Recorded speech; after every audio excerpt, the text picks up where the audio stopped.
La plénière du vendredi à l'Assemblée nationale a révélé un intérêt croissant de la population pour les affaires de l'État.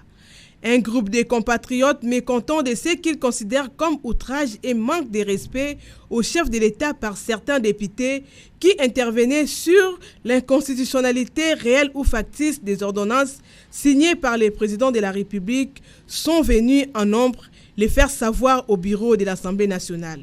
Dans une agitation indescriptible, le premier vice-président de l'Assemblée nationale, l'honorable Jean-Marc Kabound Akabound, est sorti pour calmer cette foule en colère.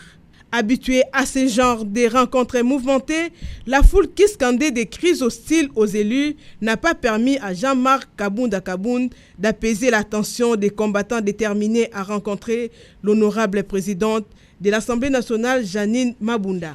Visiblement très excitée, cette foule digère mal l'attitude des élus nationaux qui se sont livrés à cœur joie à une critique sans merci du président de la République, Félix Antoine Tshisekedi Tshilombo. Dans les fonds de leurs réclamations, ils exigent que ceux des députés nationaux auteurs de ces propos injurieux affrontent la justice. C'est aussi ça, l'état des droits.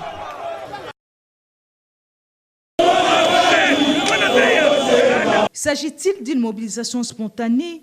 Question difficile, mais l'évidence est que le Palais du Peuple a été envahi dans ce périmètre par la base dite de l'Union pour la démocratie et le progrès social. Abordé par la presse, ce jeune à la tête de carnaval motorisé prétendent désapprouver les débats organisés à la plénière de l'Assemblée nationale autour des actes pris par le chef de l'État, Félix Antoine Tshisekedi, dans le secteur du portefeuille. Il dénonce certains propos injurieux qu'il qualifie d'outrage au président de la République. Ils se sont érigés en barrière à toute entrée à l'hémicycle, malgré l'interdiction de la police. Même le premier vice-président de la Chambre basse du Parlement, l'honorable Jean-Marc Kabound, est aussi président intérimaire de l'UDPS, n'a pas eu la tâche facile pour le calmer. Le chef de l'État est à la tête d'un parti de masse.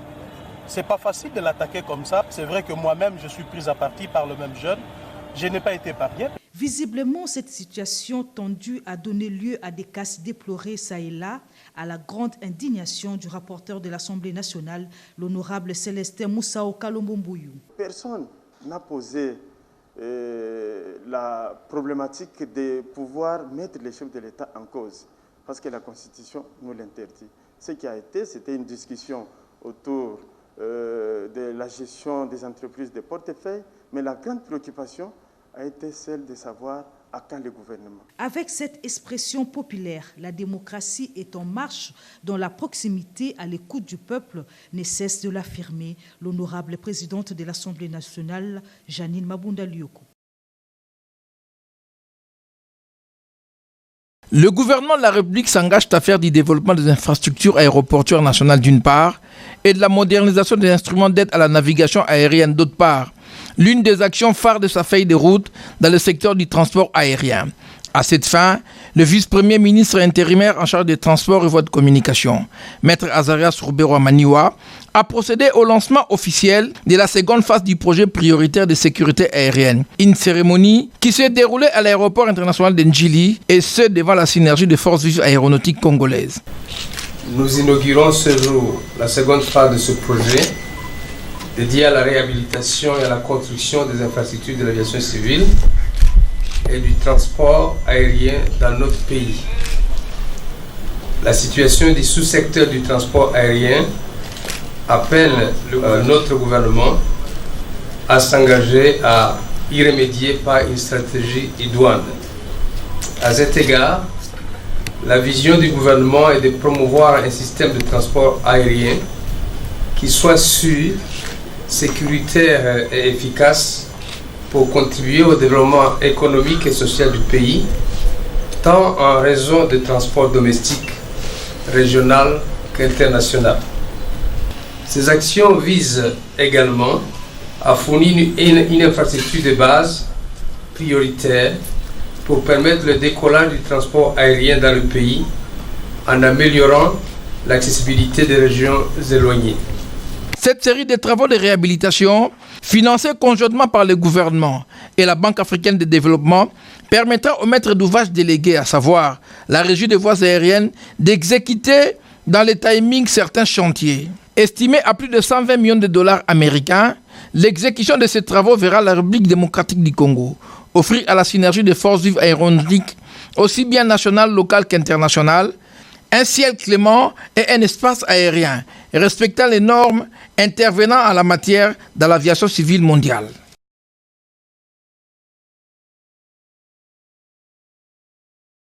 Ces experts en aviation civile internationale sont venus vérifier le niveau de conformité en vue de s'assurer que le langage universellement reconnu est assimilé par Congo Airways.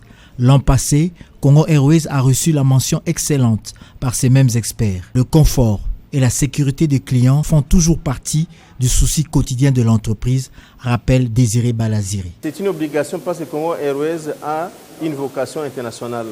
Et en tant que compagnie qui a cette vocation, nous ne pouvons pas nous soustraire à cette obligation de l'audit. Ça, c'est pour que nous puissions devoir rassurer tous nos passagers, également aussi d'autres partenaires, pour qu'ils continuent à pouvoir donc avoir confiance à Congo Airways, que c'est l'unique compagnie au pays qui se conforme aux normes sur la sécurité.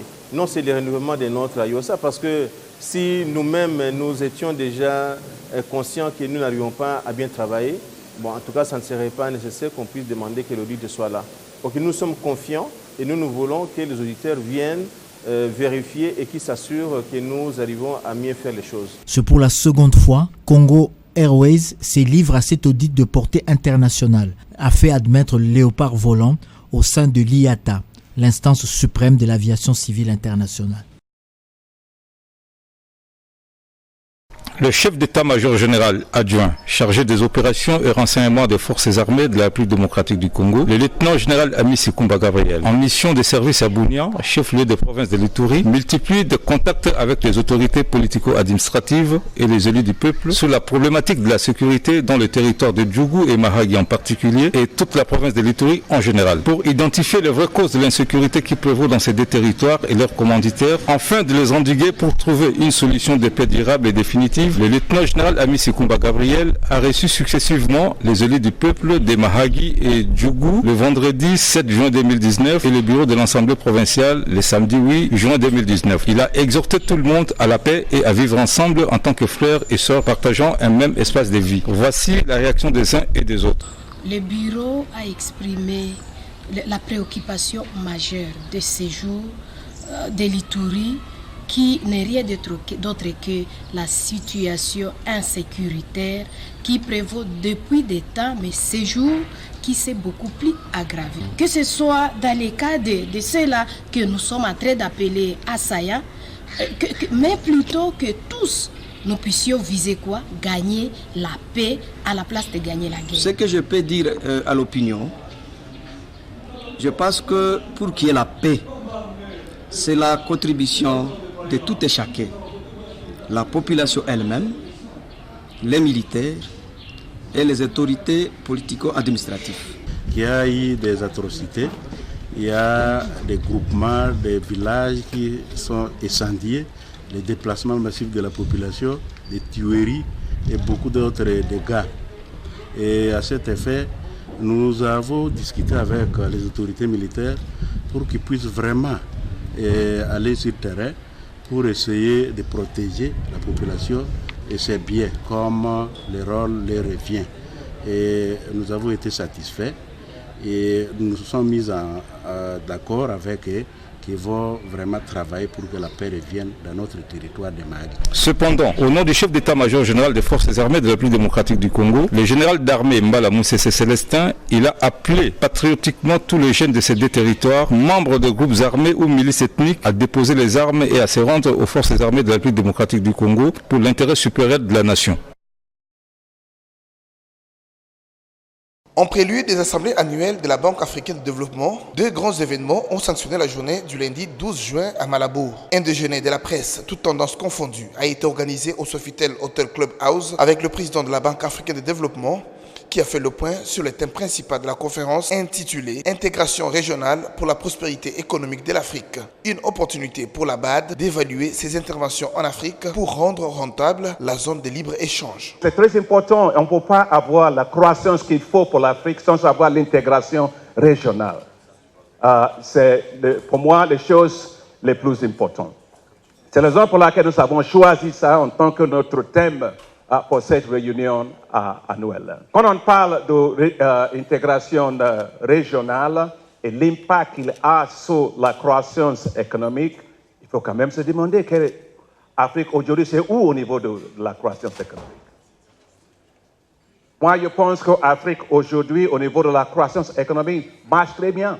Juste après ce déjeuner de presse, toute la presse a rejoint la salle de conférence de Sipopo où le docteur Akinwini Adesina, président de la BAD, a échangé avec la presse. Parmi les priorités à financer par la Banque africaine de développement figurait le projet de la construction du pont qui doit relier la RDC et le Congo-Brazzaville. Quelles peuvent être les garanties obtenues par la BAD auprès des autorités des deux États? Le président de la Banque africaine de développement a répondu. En ce qui concerne le route ride qui lie le deux Congo. Nous savons, j'ai eu l'occasion de discuter avec le président Sassou Nguesso quand il était à Congo-Brazzaville. Il m'avait bien reçu. Nous avons discuté concernant l'importance de cette route ride. J'ai eu la même discussion avec son Excellence, Monsieur le Président Tshisekedi. Ils ont été tout d'accord avec ça. Et nous avons pris l'engagement pour commencer ce travail avec Africa 50. Vous connaissez que Africa 50, c'est une organisation qui a été créée par la Banque africaine de développement. C'est moi qui est le président aussi du conseil d'administration. Nous avons pris la discussion pendant le Forum pour l'investissement en Afrique le mois de novembre passé pour signer un accord de financement de plus de 500 millions de dollars.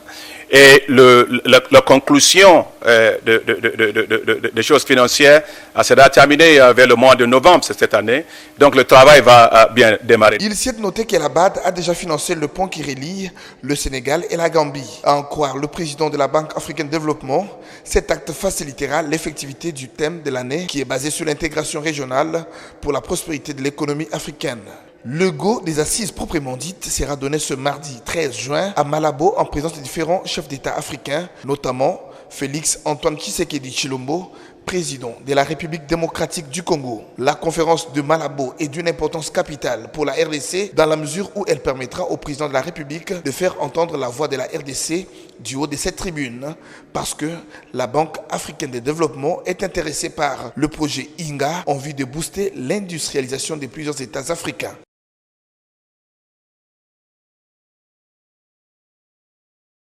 Une grande figure politique africaine, une dame des convictions, la présidente honoraire de la République centrafricaine, coprésidente du réseau panafricain des médiateurs des femmes de l'Union africaine, FemWise Africa, Catherine Samba Panza, à la tête d'une délégation des femmes des organisations régionales, dont la conférence internationale sur la région des Grands Lacs CIRGEL, l'Union africaine et l'ONU Femmes séjournent à Kinshasa dans le cadre d'une mission de solidarité et participation politique des femmes en République démocratique du Congo.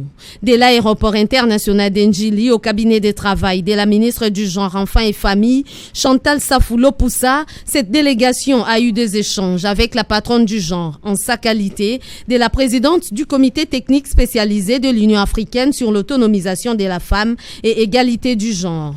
Les deux personnalités ont ouvert les balles dans un entretien sans collaborateur avant d'élargir la séance de travail aux autres membres. Catherine Samba Panza parle ici de la recherche des solutions en vue d'apporter un soutien aux femmes et prendre langue avec les nouvelles autorités. La première préoccupation concernait leur meilleure implication dans le processus électoral en cours. Ensuite, elle voulait que les autorités se préoccupent des questions de violence sexuelles et de violences basées sur le genre pour améliorer les conditions des femmes dans les communautés à la base. Et surtout, appliquer la résolution 1325 du Conseil de sécurité des Nations Unies qui prévoit une meilleure implication des femmes dans toutes les questions relatives à la paix et à la sécurité. Et donc nous sommes revenus pour voir un peu avec les nouvelles autorités, le nouveau Parlement qui vient d'être mis en place, quel genre de mesures normatives peuvent être prises pour qu'on puisse améliorer la situation des femmes en République démocratique du Congo. Cette deuxième visite intervient après celle de mois d'août 2018 en prévision des élections générales de décembre 2018.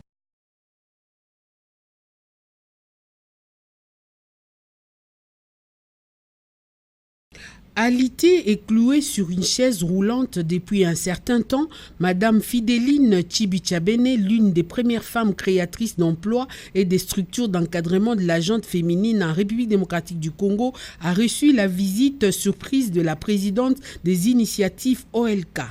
Madame Olive Lembe Kabila est allée elle-même se rendre compte de l'état de santé de cette grande entrepreneure congolaise dont les actions ont un impact sur le décollage de l'entrepreneuriat féminin.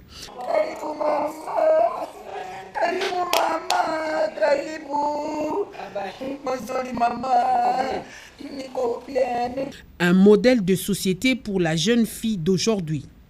Dans sa volonté de participer au développement et à la reconstruction de son pays, Fideline Chibi s'est aussi investie dans l'immobilier, les biens de services et autres. Malgré son état de santé, elle a tenu à faire visiter à son hôte l'une de ses œuvres, tout en lui expliquant la portée de son projet.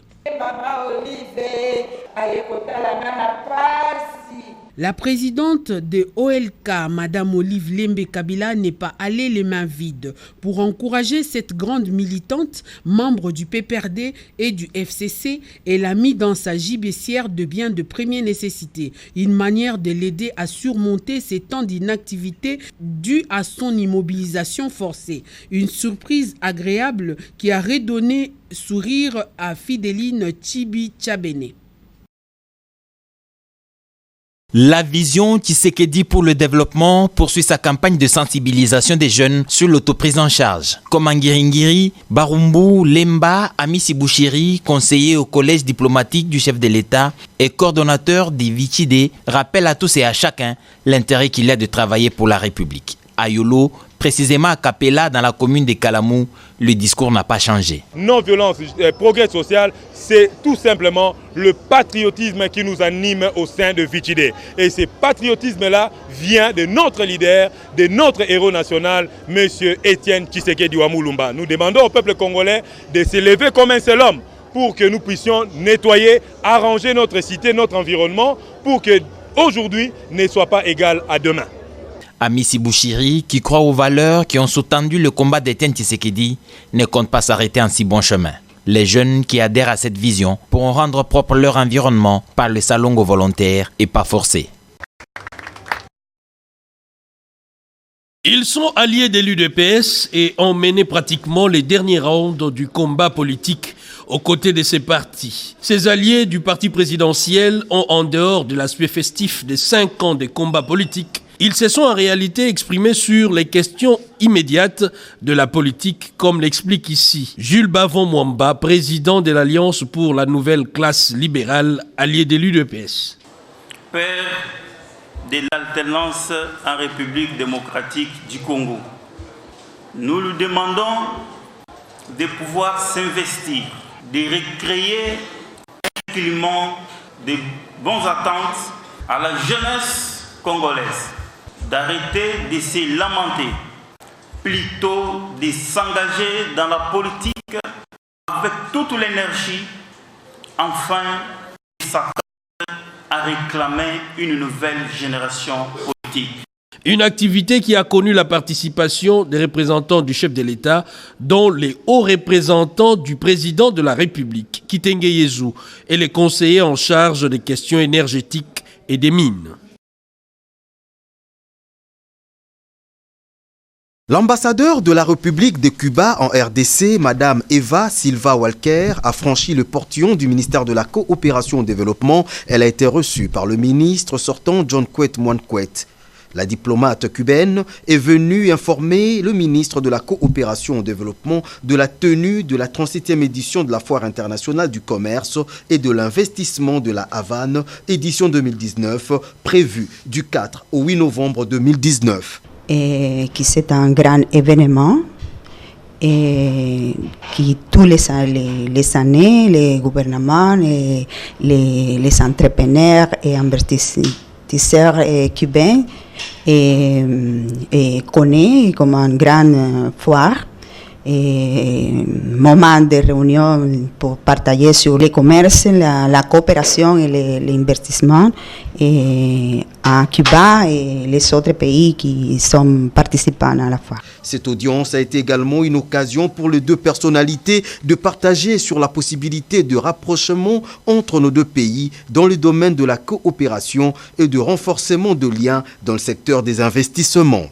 Le ministre John Moine Kwet a rassuré son hôte de la participation de la RDC à cette 37e foire qui est une vitrine qui réunit de nombreux entrepreneurs venant de plusieurs pays, de Caraïbes, du Pacifique et des par le monde. Le ministre du Développement rural, Justin Bitakwira, a honoré la promesse faite aux élèves du lycée Sacré-Cœur de Mbanza-Boma dans le Congo central, celle de doter leur école d'un forage d'eau. Aujourd'hui, chose promise et chose due. Les travaux pour la construction de ces forages ont été lancés ce samedi 8 juin par le ministre du Développement rural, Justin Bitakwira. Dès le départ, on pensait uniquement donner de l'eau au lycée de Mbanza-Boma, mais on se rend compte qu'il y a moyen d'en donner à tous les villages, au collège, à tous les plateaux. C'est comme ça que nous sommes venus avec des techniciens pour qu'ils essaient de nous expliquer les travaux vont durer combien de temps. Et dès demain matin, ils se mettent au travail. Nous espérons donner de l'eau comme on l'a promis à ce village, à ce plateau de Mbanza-Boma, en commençant par le lycée, puis le collège et puis toute la cité. Pour rappel, le lycée Sacré-Cœur est la deuxième école à être bénéficiaire d'un tel ouvrage. C'est après celui de Luila dans la même contrée. Justin Bitakwira a été accompagné des techniciens des services nationaux d'hydraulique rural. Un motif de satisfaction pour les responsables du lycée Sacré-Cœur de Mbanza-Boma.